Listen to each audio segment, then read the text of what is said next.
Hi అండి. ఎలా ఉన్నారు? కాకరకాయ పులుసు చేదు లేకుండా ఎలా ప్రిపేర్ చేసుకోవాలో చూపిస్తానండి. ముందుగా అయితే ఈ సైజు కాకరకాయని కట్ చేసుకొని, అందులోకి కొద్దిగా చింతపండు, ఉప్పు, పసుపుని యాడ్ చేసుకొని, కొద్దిగా వాటర్‌ని యాడ్ చేసుకొని, పొయ్యి మీద పెట్టేసుకొని, మనకి కాకరకాయ ముక్కలు 60% వచ్చే వరకి మనం కుక్ చేసుకోవాలండి. ఇక్కడ చూస్తున్నారా? ఇలా మేము గుచ్చితే ఉడికిపోయినాయి అనమాట. పక్కన పెట్టేసుకొని, ముందుగా బాండీ పెట్టుకొని, అందులోకి 3 టేబుల్ స్పూన్ ఆయిలు, అలాగే కొద్దిగా జీలకర్ర, కట్ చేసుకున్నటువంటి ఒక ఉల్లిపాయి, 2 పచ్చిమిర్చి, కొద్దిగా కరివేపాకుని యాడ్ చేసుకోవాలండి.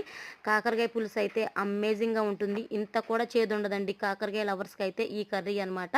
కొద్దిగా జింజర్ గార్లిక్ పేస్ట్ కూడా పచ్చి వాసన పోయే వరకు ఫ్రై చేసుకొని, కొద్దిగా పసుపు యాడ్ చేసుకొని, ముందుగా ఉడకబెట్టినట్టు కాకరకాయ ముక్కలను కూడా యాడ్ చేసుకోవాలండి. ఆయిల్‌లో ఇలంతా పట్టినంక ఉప్పు, కారం యాడ్ చేసుకోవాలి. మీ స్పైసీకి తగ్గట్లు. ఇక్కడైతే ముందుగా తీసుకున్నటువంటి చిన్న నిమ్మకాయ సైజ్ అంత చింతపండు పులుసును కూడా యాడ్ చేసేసుకొని, ఇక్కడ చూస్తున్నారండి మొత్తంగా కూడా ఇలా కుక్ అయిపోద్ది. కొత్తిమీర యాడ్ చేసుకుంటే ఎంతో టేస్టీ అయిన కాకరకాయ పులుసు రెడీ అండి. Bye friends.